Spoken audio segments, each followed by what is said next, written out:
Taiwan is critical because not just of semiconductors, but because 50% of the world's global container traffic goes around the vicinity of Taiwan. The China blockade-like activity would have an enormous shock on global markets. I don't think that China has gamed out that there might be a lot of reluctant countries that will feel like they have no choice but to intervene to block that blockade because of that. It is even more important for us to have economic revival, technological supremacy, primacy, as another way of putting it, but where we control what the terms of engagement are going to be, what the standards are, that to which people need to be accountable, to which governments and companies need to be accountable. We need to be the ones that are so far out on the invention horizon that we're setting the terms. Otherwise, if the terms are going to be set by China, it will be say, take AI as an example. If the base of your AI model comes out of China, then human dignity will not play a role in that machine. You can't have national security if you have no domestic reliable energy and you have no domestic reliable manufacturing supply chain. You don't have a military industrial complex if you don't have private sector industrial complex.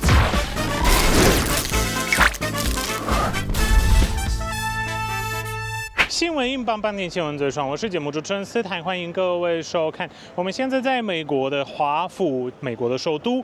那我后面这栋是一个非常关键的决策的单位，也是一个最重要的智库之一。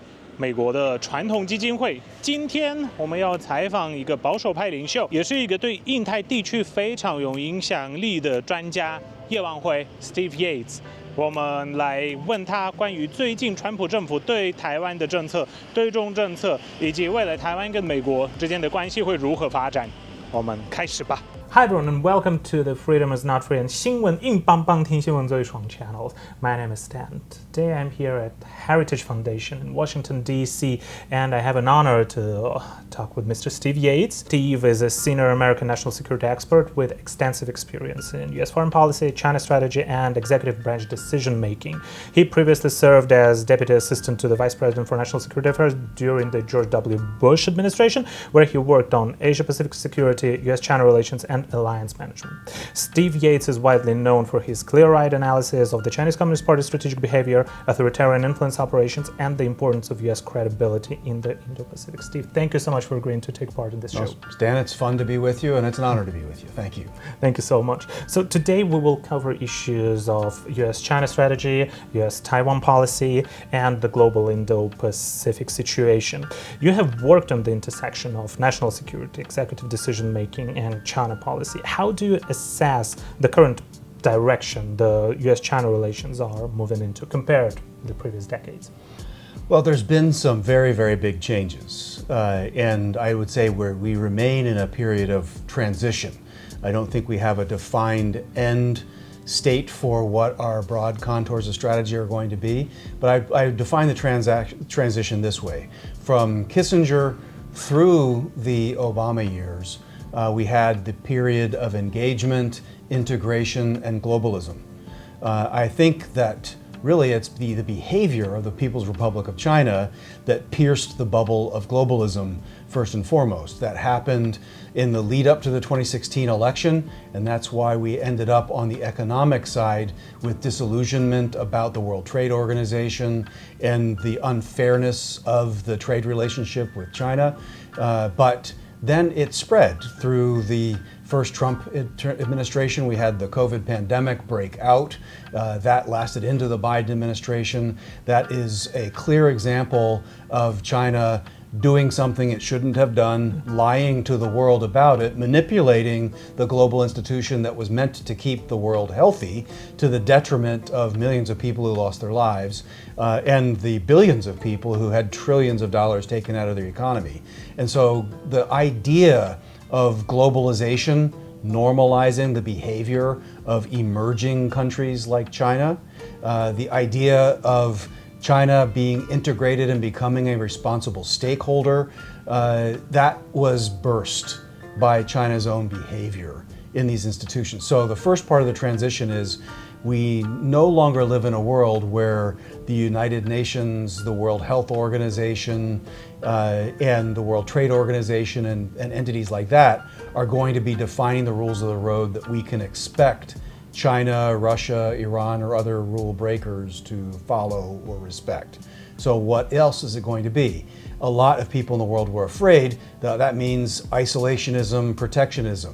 And there certainly are tools in the kit for this transition period that would be identified as tools in the past for protectionism, but they're not being used for that purpose. It's being used primarily for negotiating a new landing place. And ultimately, that's the part of the short answer of what this transition is. Yeah. I think President Trump is trying to find what would be a durable landing place for the U.S. relationship with China.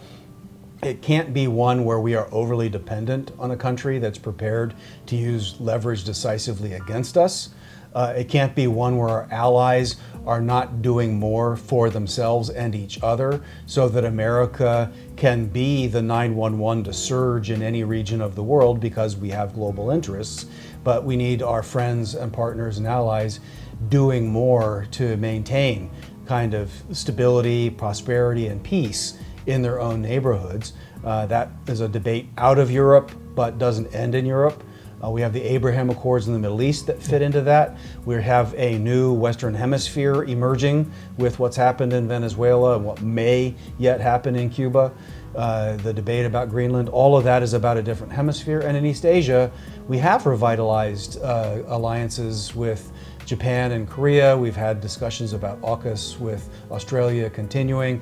Some of these things are a work in progress. The relationship with India, a work in progress. But the biggest change in U.S.-China relations is that it's in this context of a post-globalist kind of world, a rebalancing in process with India across the arc around the island chain to Japan, and increased defense, but also technology superiority being a race for primacy in all of this. These are, I think, the new contours of this transition. And so that to me is very, very different than when I was in the White House 20 years ago, and actually more than 20 years ago, I'm sad to admit. And I think that it presents unique opportunities but because of politics and people's pretty deep predispositions, I think that some have a hard time recognizing what some of these moving parts are and what some of the opportunities are, and what I think is a pretty deeply strategic reason for why we are where we are, regardless of who was elected president in the United States. Well, and thank you so much for these remarks. And I think the issue with globalism is also related to accountability. Yes. With the global pandemic, someone should be held accountable for millions of lives lost. Same thing with, for example, Russia attacking Ukraine. Someone should be responsible for that. Right. Someone should be held accountable. Or with the brutal attack of Hamas on Israel. And these international organizations just talk, pass some resolutions, but they are not applicable to, for example, the members of the Security Council like Russia, like China, or with the decision of the court when those islands in the South China Sea should belong to the Philippines. China didn't abide, and they just kept on building more and more artificial islands there. And where do you think, with the lack of accountability that the current global system has, how do we bring back this sense of responsibility and accountability? How do we hold these irresponsible countries liable for what they do? Well, ultimately, that comes down to power.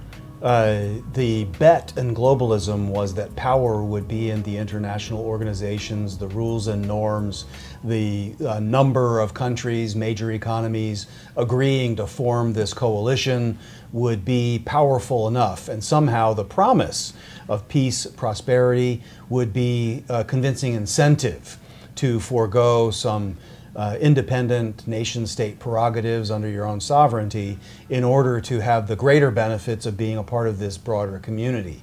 But I think we deluded ourselves in trying to believe that something that is so far over the horizon, like climate change, can be said to be our most pressing national security concern, when I think if we look at what's happened in the world in the last few years, I don't think Russia was engaging in its behavior based on climate change concerns.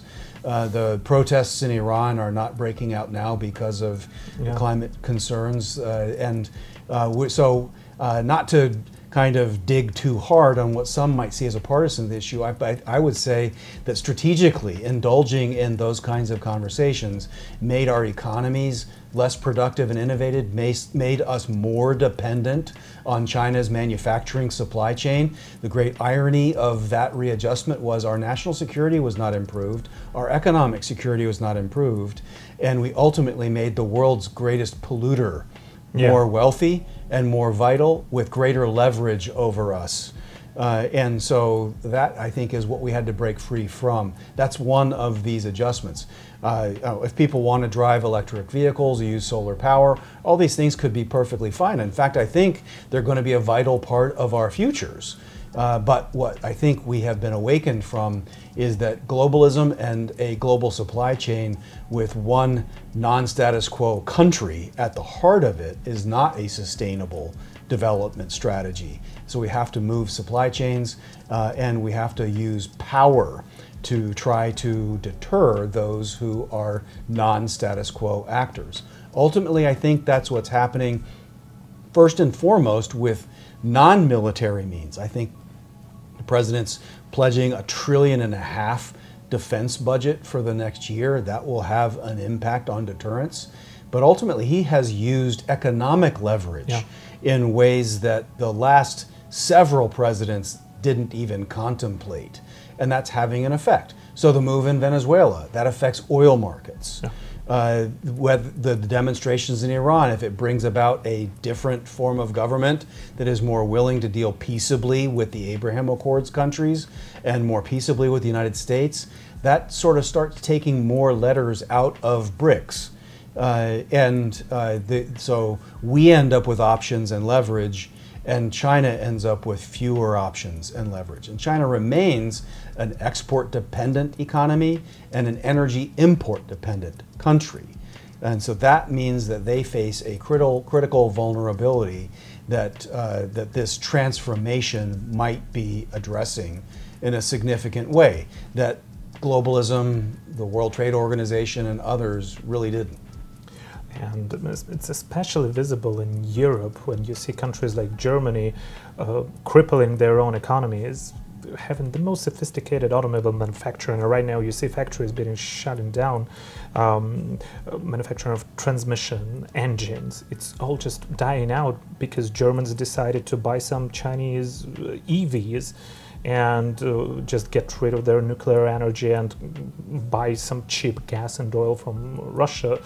Trump was right about Europe's inability to stand up for itself in 2016, in 2017, when he said to Germany, if you guys want us to protect you from Russia, stop buying gas from them. That's a very obvious thing. And this is probably where the global elites and those organizations really misunderstood in what direction the world would go. Because in the United States, you have a responsible partner, but in countries like Russia, like China, they only use those international systems in their favor. Once it stops being favorable to them, we see very bad consequences, like what's going on in Ukraine, unfortunately. Well, there's a deep truth that I think is experiencing a revival at the moment, and it requires adjustment. And it's ultimately another one of the things that pulled away from the globalism dream. There was a sense that as global markets expanded and diversified, that everyone would sort of have shared interest in co-prosperity. And if you're just focused on economics alone, you can diversify your supply chains. You can't do that with national security, but what we're discovering is you can't have national security if you have no domestic reliable energy and you have no domestic, reliable manufacturing supply chain. You don't have a military industrial complex if you don't have private sector industrial complex. And so while you can diversify to a degree, you can't completely outsource these things to the point where you cannot surge in a time of crisis. This is what China really has understood and why they take a comprehensive approach to warfare, because they understand that economic security and national security are two sides of the same coin. And I think that's where Europe got disjointed, but Europe wasn't alone in that misalignment. And that's part of this adjustment. That's why the Trump administration is focused on energy and investment in America, but also taking a different relationship with this hemisphere. That's a realignment of oil, critical minerals, manufacturing, safe shoring supply chains. All of those options reduce leverage that could be used against us. And it should improve leverage for negotiating with China, because they will be in a less dominant position, and therefore more in need of making a deal. Talking about China, do you think there are any misconceptions in Washington about how the Chinese Communist Party acts, thinks, and sometimes tests U.S.'s resolve? Well, I think that for most of my lifetime, there have been a few mistakes that people make. One, I think from the Kissinger era forward, there was, I think, a mistake made that the People's Republic of China is essentially the inheritor of multiple dynastic cycles, that this is 5,000 years of history. This is Chinese culture and civilization. And at least from my point of view, people can debate right or wrong, but I think it's just a tool of political warfare, of deep irony, that the Communist Party of China, which conducted an actual bullets out of gun revolution against all of that past. They campaigned against the olds, all of the olds, established not just a new China, they called it a new China for a reason. They called their dominant propaganda media arm Xinhua, New China, because it was a complete break with the past. And they challenged all the institutions, religion, the family. All of these things were attacked by political ideology from the CCP. But a lot of Westerners from Kissinger forward just sort of slept their way into, yes, this is the great Chinese civilization, and this is somehow representative of a pole in the geostrategic balance around the world. And I think it was their desire to balance against the Soviet Union that shaded their assessment capabilities, failing to recognize that they were engaging a China coming out of the Great Proletariat Cultural Revolution, possibly one of the lowest points of Chinese civilization. So that is sort of number one, that this is the 5,000-year civilization that engages in marathons. This is a panic-driven, political-driven, cycle-driven CCP that has as its core survival and the use of power to win. Not win-win, win.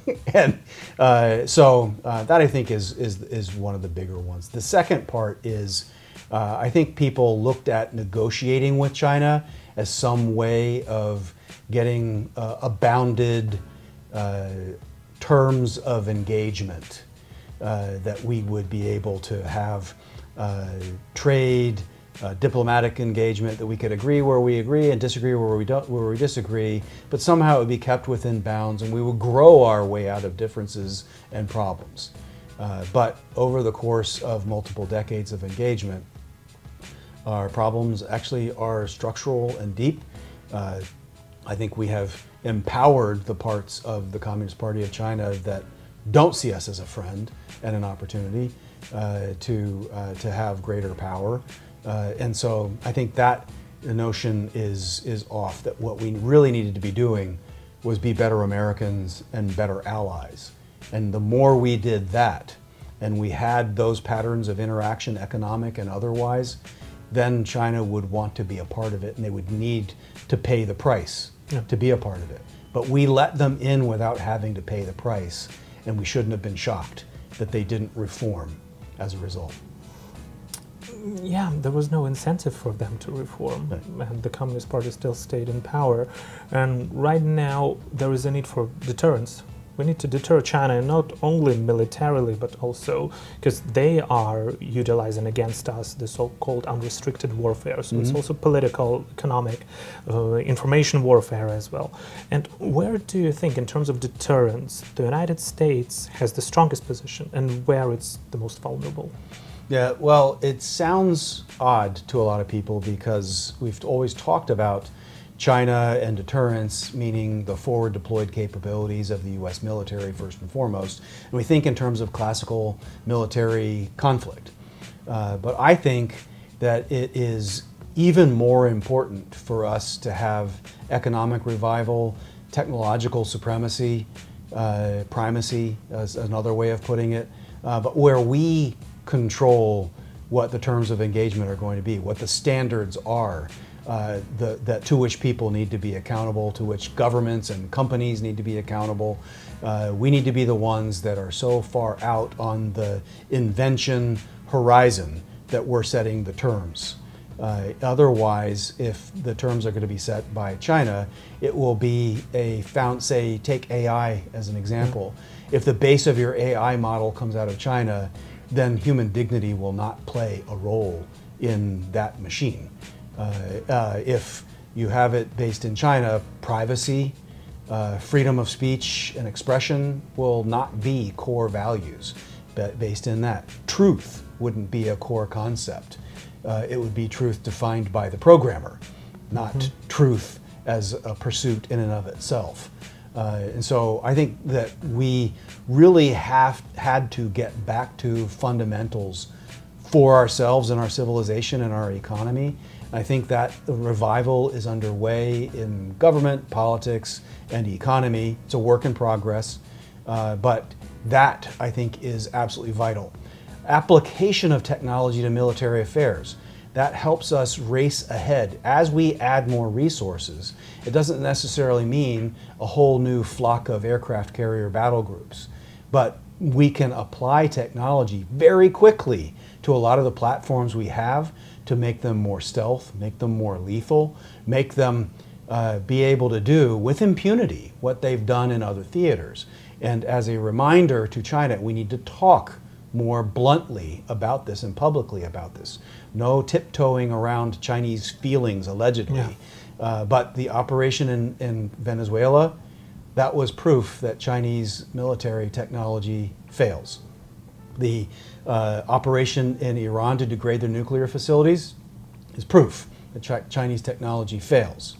And we need to not get too hubristic about America's so big and so strong, but we do need to tell at least the truth that just because China's invested a lot of money and has a lot of hardware and platforms, this stuff is untested, and they shouldn't, and their people shouldn't assume that they'll be able to act with impunity. It's actually still America that has exceptional capabilities, and we are prepared to stand with our friends against being taken advantage of by China.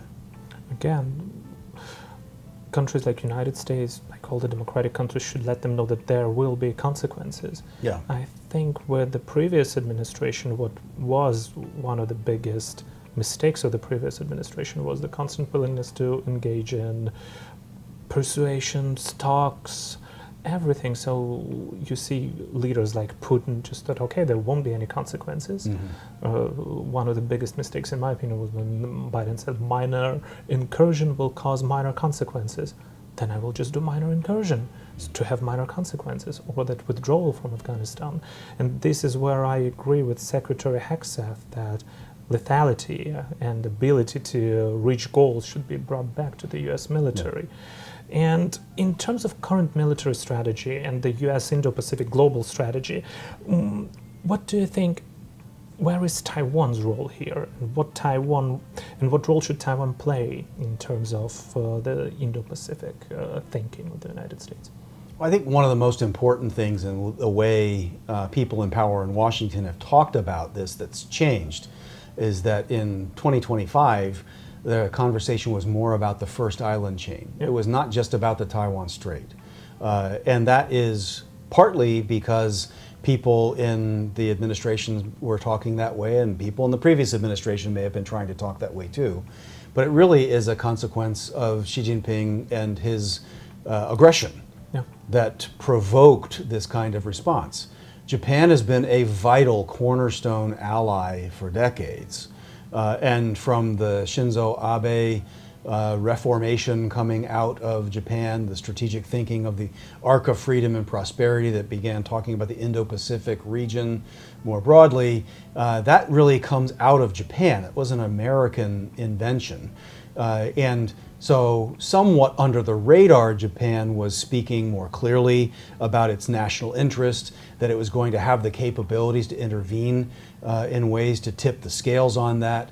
I think that's now become more public and open because China has been more public and open about encroaching on Vietnam. The Philippines in particular, I think, was a threshold.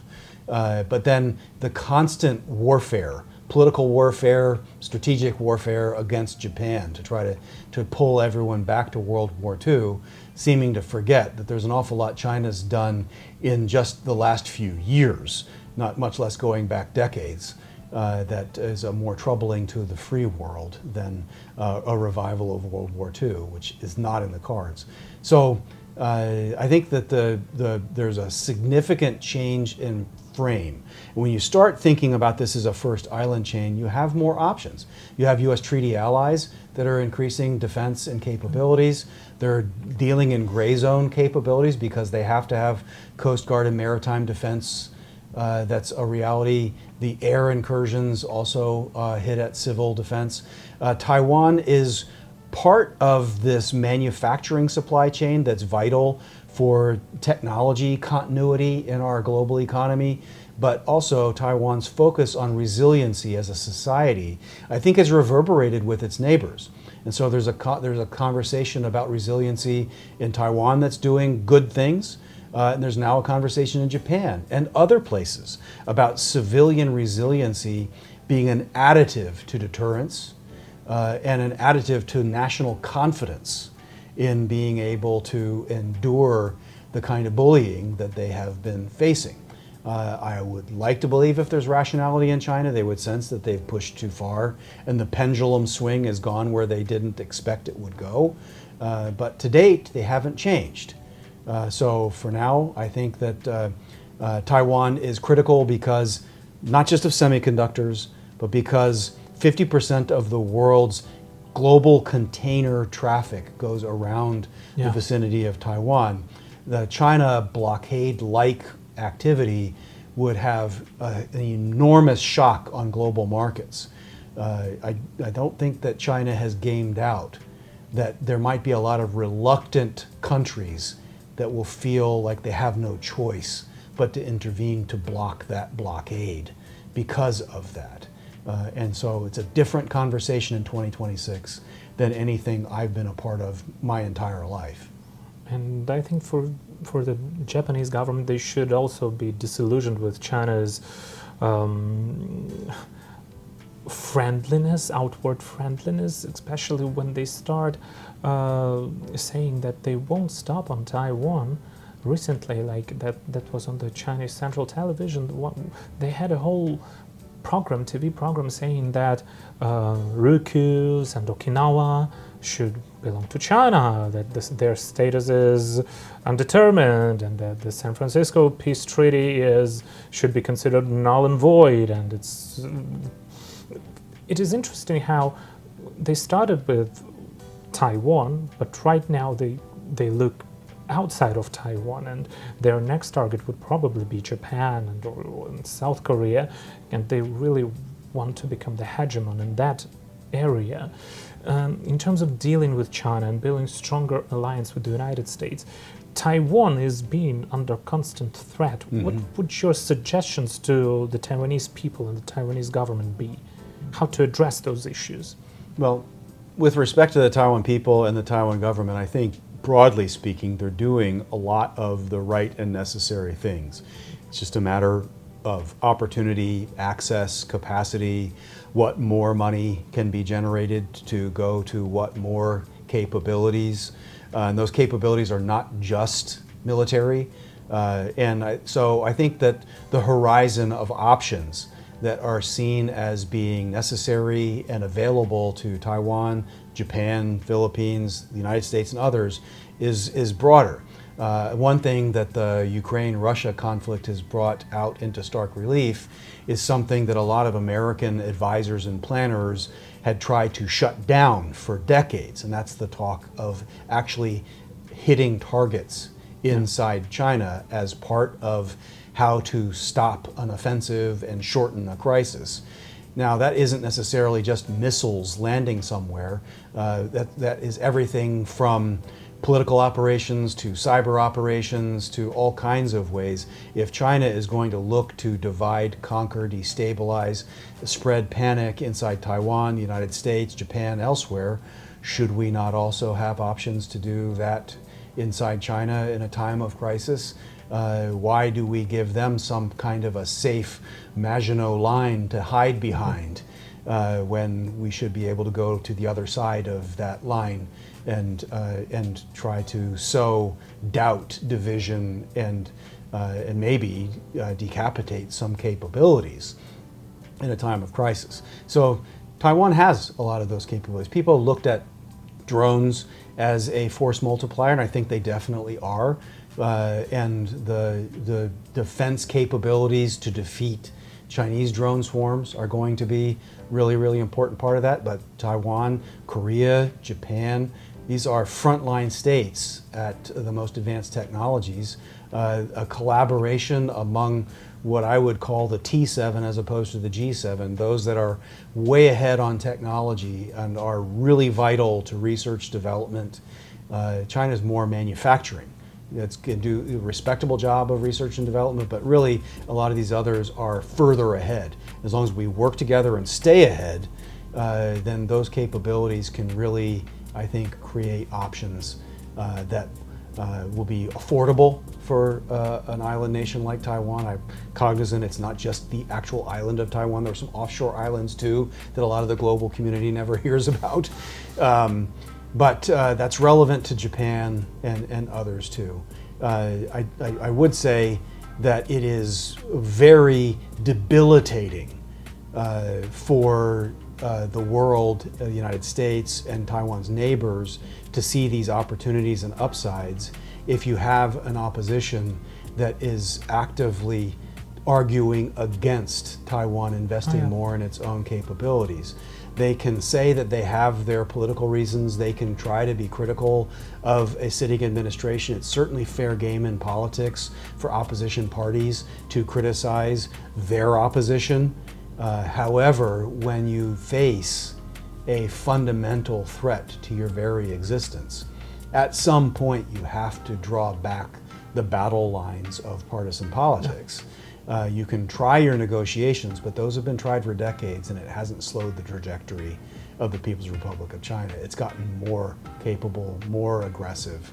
And so that, I think, is one of the remaining toxic elements of Taiwan's free democracy. I'm not saying they don't have the right to do it, but they also don't have the right to say there aren't consequences for what they're doing. And one of the consequences is sowing doubt in Washington, Tokyo, and other places that Taiwan is doing enough for itself. Whereas I think that the Taiwan people, by a supermajority, do want to do more for themselves. Well, yes, and that's the issue in Taiwan. There is the so-called Ameriskepticism. People are doubting America's willingness to stand up for Taiwan, to help Taiwan, to protect Taiwan when push comes to shove. But at the same time, there is the Taiwan skepticism in Japan and the United States when there are news of, for example, like the leader of the opposition party saying that, oh, Putin is not a dictator and Chinese military drills are actually here to protect Taiwan. This just sends mixed signals, and there are some core issues of national security and safety where I don't think that partisanship should be applicable. Even the United States, the Republicans and Democrats have their own disagreements, but when it comes to the core state interest, the core interest of the United States, then there is a consensus, and consensus should be. In fairness, we do struggle with that, and the pendulum moves. But for friends in Taiwan, I would just urge in simplistic terms. I don't claim to be a genius or a prophet, but I just say in simplistic terms, you should have the deepest skepticism for those that say that you belong to them, or that they want to take what's yours. You should have less skepticism for those that say, I want you to have more of your own capability. And that's ultimately what has been on offer from the United States and other of Taiwan's neighbors. It's not for Taiwan to stand alone, but it's for Taiwan to have more of its own independent capability. That's good for deterrence. It complicates things for China. It should be reassuring to Taiwan, but a more independently capable Taiwan is a Taiwan that is likely to remain more independent of compellence from the People's Republic. Thank you so much, Steve. And the final question, let's go back to the United States from Taiwan. Looking ahead, what policy choices made in the next years will most determine whether the US can successfully compete with countries like China, like Iran, like Russia, with those authoritarian and sometimes totalitarian regimes? Well, on the positive side from America out, we see over the horizon potentially an uptick in gross domestic product in the United States. There's been several $1 trillion of promised investment over 2025 that should start showing some signs of increased productivity and job growth and just an upsurge in America. That, I think, will improve the spirit of the conversation and make clear that these policies are working for a constructive good that's good for America, but also good for our partners. If on the other positive side, if we have a new environment in the Western Hemisphere, if this recent intervention in Venezuela results in a stable path to peace and prosperity for Venezuela, a different relationship with the United States, a different relationship with Russia, Iran, and China, and maybe that leads to a tipping point in Cuba, that you end up with these awful regimes moving, that maybe is somewhat of a domino that increases confidence. And if the people of Iran are at the precipice of a new day, I mean, these ifs are still ifs in some ways, but if they go the right way, not in terms of for the US, but just for humanity, we have fundamentally a different world environment we're operating under. Global energy markets are fundamentally different in that circumstance, and China is at a disadvantage. Global patterns of research, development, investment in the leading technologies is fundamentally different. The allocation of resources in the broader Middle East can come to the United States because it doesn't have to worry about survival against a tyrannical terrorist supporting entity in its near abroad. So those are some of the outside of China intangibles which I think would set up a much safer path to deterrence and a different calculus for China. If Japan, Korea, Taiwan, Philippines maintain their increased investments in their own independent capabilities, if they are part of revitalizing manufacturing supply chains, and if they internalize what I would suggest is this fundamental lesson of this period of transition, that economic security and national security stand on top of one another, and that you cannot have a military supply chain without having relatively resilient and independent commercial supply chains, then that adjustment, getting away from the bet on China, getting away from the bet on globalism, will be key to, are we trending in this more positive, stable direction that should increase deterrence, but also increase opportunity. Thank you so much, Steve. My pleasure. And thanks everyone for watching. Please also follow Steve on X and follow the Heritage Foundation. They have a lot of interesting materials. And see you next time.